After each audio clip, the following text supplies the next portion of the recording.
11ാം മാസമാകുമ്പോൾ കുട്ടികൾ എന്തൊക്കെ കാര്യങ്ങൾ ശ്രദ്ധിക്കണം എന്നുള്ളത് നോക്കാം. വലിയ മസിൽസിന്റെ ഡെവലപ്മെന്റിന്റെ ഭാഗമായിട്ട് കുട്ടികൾ എല്ലായിടത്തും പിടിച്ച് നടക്കാനായിട്ട് തുടങ്ങും. അതായത് ഇപ്പോൾ സോഫയിലേക്ക് ഉണ്ടെങ്കിൽ പിടിച്ച് നടക്കാനായിട്ട് തുടങ്ങും.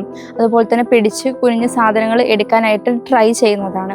പിന്നെ പിടിച്ച് നടത്തിക്കുമ്പോൾ 2-3 സ്റ്റെപ്പുകൾ വെക്കാനായിട്ടും തുടങ്ങും. പിന്നെ മുട്ടിലഴയുന്ന നല്ല രീതിയിൽ ഫാസ്റ്റിൽ മുട്ടിലഴയാനായിട്ടും തുടങ്ങും. പിന്നെ ചെറിയ മസിൽസിന്റെ ഡെവലപ്മെന്റിന്റെ ഭാഗമായിട്ട് എന്ന് പറയുമ്പോൾ നുള്ളിയെടുക്കുന്നത് നല്ലപോലെ സാധനങ്ങൾ നുള്ളിയെടുക്കാനായിട്ട് തുടങ്ങും. ഫുഡ് കൊടുത്താലും നുള്ളിയെടുക്കാനായിട്ടൊക്കെ തുടങ്ങും. 11ാം മാസം ആകുമ്പോൾ ചെയ്തു കൊടുക്കേണ്ട ഡെവലപ്മെന്റൽ ആക്ടിവിറ്റീസ് ആണ് പറയുന്നത്.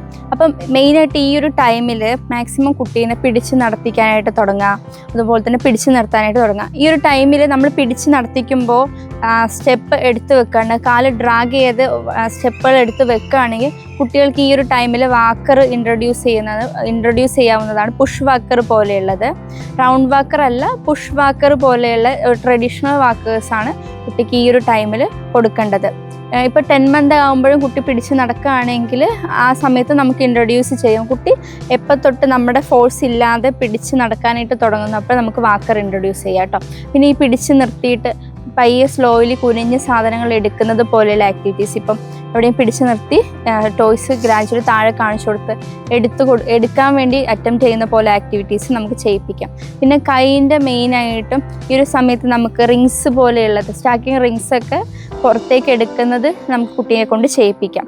സംസാരത്തിൻ്റെ ഭാഗമായിട്ട് നല്ലപോലെ ഇമിറ്റേറ്റ് ചെയ്യിപ്പിക്കാം. ആക്ഷൻസ് ആണെങ്കിലും അതുപോലെ സൗണ്ട് ഇമിറ്റേഷൻസ് ആണെങ്കിലും ഇമിറ്റേറ്റ് ചെയ്യിപ്പിക്കാനായിട്ട് നോക്കണം. പിന്നെ നമ്മൾ ഒരാളെ ഇൻട്രൊഡ്യൂസ് ചെയ്യുമ്പോൾ അവർക്ക് ഹായ് കൊടുക്കുക, ബൈ കൊടുക്കുക, അതുപോലെ സോഷ്യലി കുട്ടീനെ എൻഗേജ് ചെയ്യിപ്പിക്കണം. പിന്നെ ഫിംഗർ ഫീഡിങ്ങും ഈ സമയത്ത് നല്ലപോലെ ചെയ്യിപ്പിക്കണം കേട്ടോ.